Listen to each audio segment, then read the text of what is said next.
Hello students, I am Professor DM Pawar.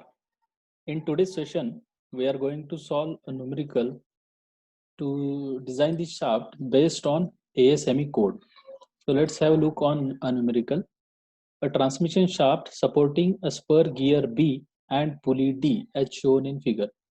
Here it is a power transmitting elements are there on the shaft. The shaft is you can see here in this diagram. The shaft is supported by two bearings, bearing A and bearing C.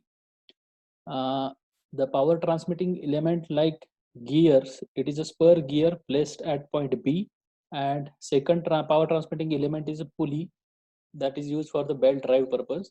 So it is placed at point D. Here you can see here in this diagram. The shaft is mounted at two bearing A and C. The diameter of pulley and pitch circle diameter of gear are 450 mm and 300 mm respectively.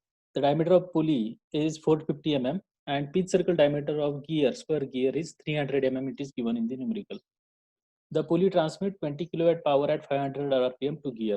Here the power is to be transmitted from pulley D to the shaft, and through the shaft it is getting power to the spur gear. The power is nothing but 20 kilowatt at 500 rpm. P1, P2 are the belt tensions in the tight side and loose sides in the belt, as there is a belt drive here present in the pulley. So there will be the tensions P1 and P2 here in this diagram you can see. P1 is a tension in a tight side, P2 is a tension in a slack side. And while the PT and PR are tangential and radial component of the gear tooth forces, here at the point B, the gear is spur gear is there. So for the spur gear, PT is a tangential force and PR is a radial force acting on that gear. We have assume P1 is equal to 3P2. That this relation is given between P1 and P2, and a relation of PR and PT is also given. PR is equal to PT tan of 20 degree. The gear and pulley are keyed to the shaft. There is a key present to connect the gear and pulley to the shaft. The material for the shaft is steel 50C4 having SUT value 700 and SYT value 460 Newton per mm square. Material is also given. The factor KB and KT for the ASME code are 1.5 each. KB, KT values are 1.5. Then determine the diameter of shaft using ASME code. So let us see how to design the shaft based on ASME code. Here is the given data. Let's have a look on the given data first. SUT is given, SYT is given, kilowatt power is given, speed at which the power is getting transmitted 500 rpm is given. KB and KT values are 1.5. Both values are same. The KB, KT are nothing but fatigue and shock load factors for bending as well as torsion. So DP diameter of pinion for the gear is given 300 mm and pulley diameter is 450 mm. So based on that given data, we have to find out the diameter of the shaft. So let us solve the numerical. In the numerical, the step number 1 is to calculate permissible shear stress. We have to calculate permissible shear stress according to ASME code. So according to ASME code, the allowable shear stress or permissible shear stress tau is nothing but 0.3 SYT or 0.18 SUT values, whichever is minimum. So 0.3 SYT and SUT values are known to us. SYT is 460, SUT is 700. So these values are nothing but 138 Newton per mm square, 126 Newton per mm square. So smaller value is nothing but 126 Newton per mm square. So we have to take that value. So this is nothing but the allowable shear stress if there will not be a keyway present in the shaft. But here in this numerical, it is mentioned that gear and pulleys are placed on the shaft with the help of keys. So that's why there will be a keyway present on the shaft. And if the keyway is present on the shaft, we have to reduce this allowable shear stress by 25%. So 25% reduction, by taking 25% reduction in the allowable shear stress, this 126 value, the maximum or allowable shear stress is nothing but remaining 0.75 because 25% will be the reduce. So it is 0.75 into 126. So it is 94.5 Newton per mm square. This is the allowable shear stress based on the ASME code.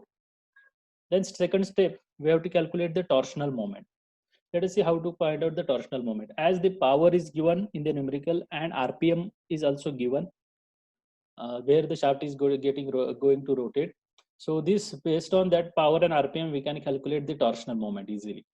So power formula is known to us. Power is nothing but 2 pi n mt divided by 60 into 1000. P is nothing but power, N is nothing but RPM, and mt is nothing but torque. So rearranging in this equation in terms of mt, so this will become like this. And the putting the values of power is 20 kilowatt, so it is 20 into 1000. It should be in watt, and N should be in RPM. That's why then the mt, torque or torsional moment, will come in Newton mm.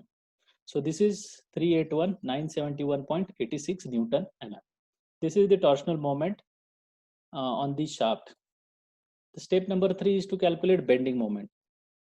To calculate the bending moment, we have to first find out the forces acting on the shaft. So there are various forces you can see here in the diagram. PT, PR are the forces on the gear that will be transferred to the shaft. Then P1, P2 are the forces on the pulley that are again transferred to the shaft. That forces we have to consider. So for that purpose, we have to find out these forces first, magnitude of that forces, right? So for calculating the magnitude of forces, we will first consider we will just try to find out the magnitude of P1 and P2 first. So for that purpose, we know that torque transmitted by this pulley is nothing but force into perpendicular distance. Force is nothing but difference between these two tensions. So this is nothing but the P1 minus P2, tensions in tight side and slack side, that is the difference between that two, multiply by radius of that pulley. Diameter of pulley is 450, so radius is 225, and that is to be equated with torque transmitted by the shaft. So this is nothing but the torque transmitted by shaft value we calculated in previous step. So by based on that, I will get one equation in terms of P1 and P2. So this is nothing but, let us see, this is nothing but the equation A. Again, it is given in the numerical that P1 is equal to 3 times P2. So based on that, this is equation B. So according to equation A and equation B, by solving this, by putting the value of P1 here, we can get the values of P1 and P2. So based on that equation A and B, P1 is nothing but 2546.48 Newton, and P2 is nothing but 848.83 Newton. These are the values of P1 and P2. Similarly, I have to calculate these two values, PT and PR also. So according to this, again, this is the spur gear at point B, and PT is nothing but tangential component on that B. So again, I can equate this, I can calculate the torque transmitted by the gear by that equation. So torque transmitted on the gear is nothing but PT, tangential force, multiplied by radius of that gear. PT into radius is 150.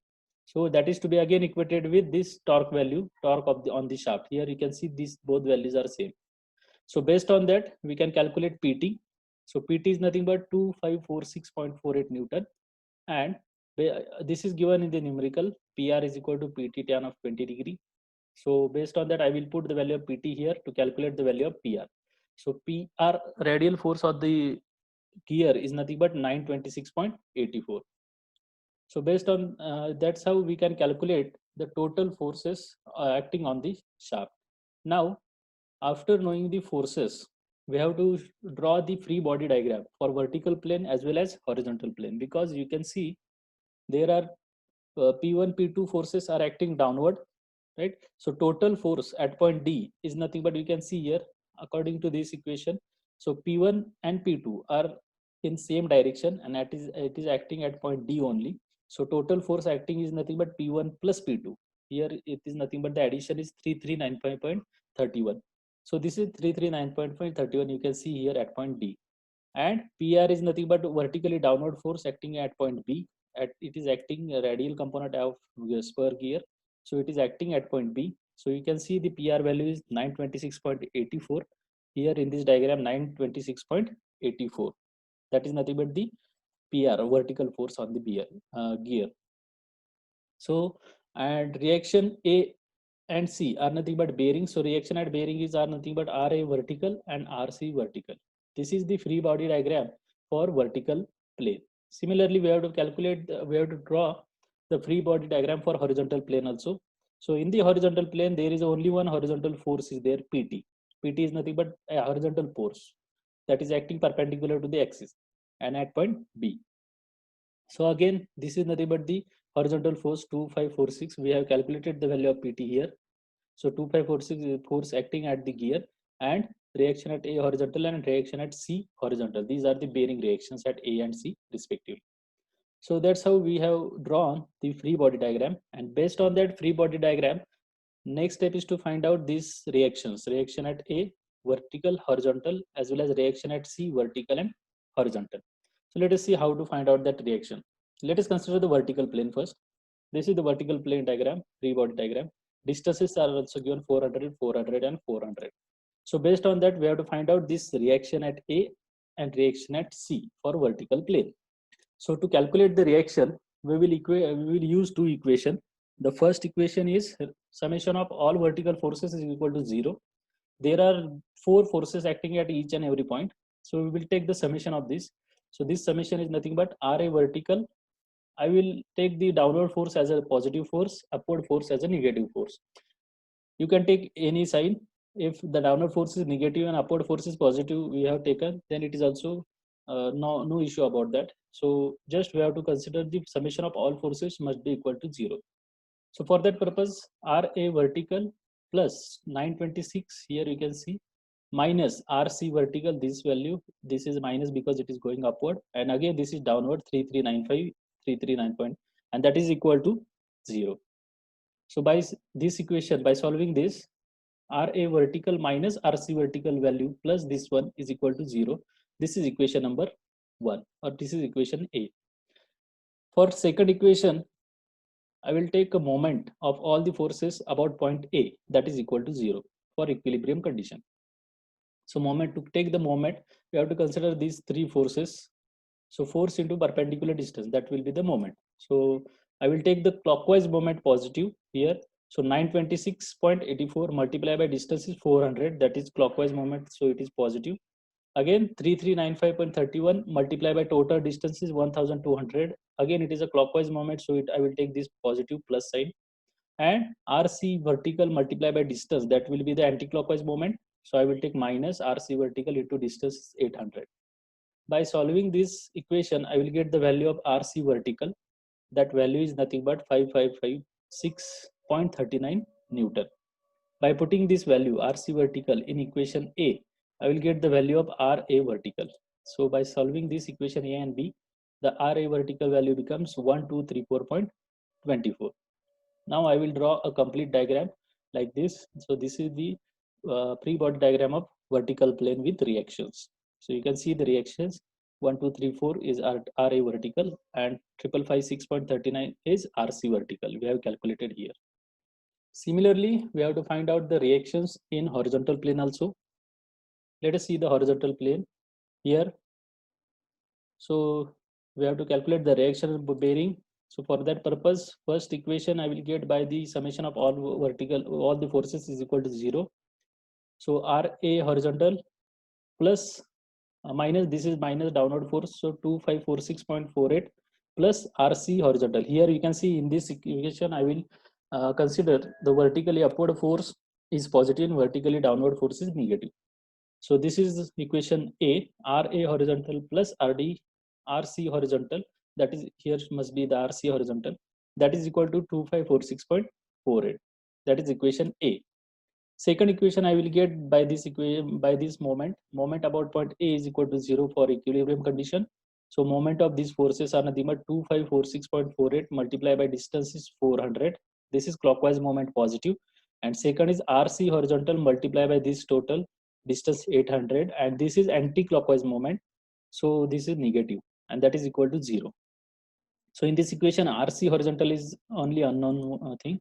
So calculating this, Rc horizontal is 1273.24 Newton.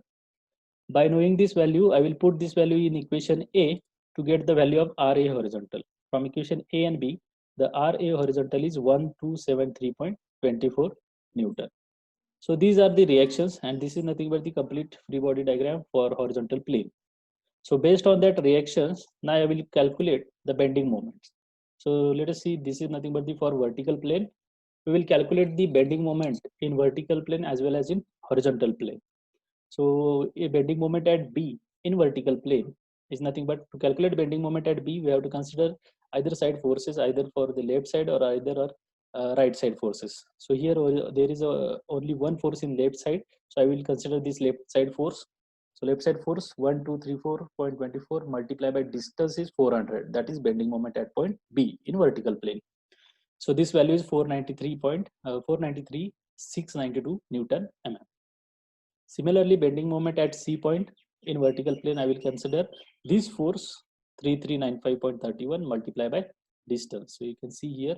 So by calculating this, bending moment at C vertical is 1358124 Newton mm. Similarly, I will calculate. Here we can see the bending moment diagram for point B. This is the bending moment 493,692 here, and for C you can see here this is calculated value and this is shown in here. So this is bending moment diagram. Similarly, for horizontal plane also we have to calculate the bending moment at B.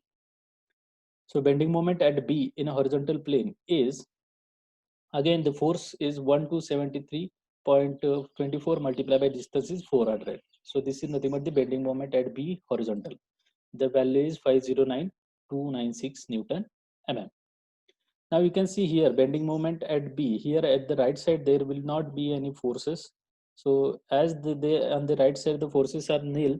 So the bending moment at C point here at this C point will be 0. So this is nothing but the bending moment maximum. From that the bending moment is maximum at point C. Here you can see in this diagram the maximum bending moment is looking at point C 1358124. So based on that we can calculate the maximum values. So we can find out the resultant of these two, or we can check the maximum where will that maximum of bending stress will be at point B or at point C. But by simply observation I can conclude that this is the maximum value and that will be at point C. So at point C, the bending moment maximum is 1358124 Newton mm, and the torsional moment is 381,971.86. That torsional moment we have calculated on the second step. So based on that maximum bending moment and torsional moment, we have to find out the diameter of shaft. So step number 4, to calculate the shaft diameter. So based on that ASME code, we can calculate the shaft diameter like this. So according to ASME code, we will calculate first equivalent twisting moment. So to calculate equivalent twisting moment, we have to use this equation KTMT bracket square plus KBMB bracket square. Whole term is in under root. So by putting the values of KT and KB are 1.5 and MT value we have calculated in the second step. MB value, this is the maximum bending moment at point C. Then we know the equation that maximum shear stress equation is 16 MTE upon pi d cube. Here tau max is nothing but allowable shear stress. We have calculated that value according to ASME code in the step number 1. So that is 94.5 value, and MTE equation I will put as it is here under root of this all these things.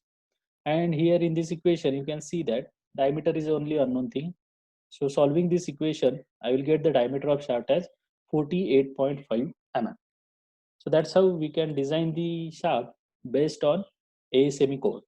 Thank you.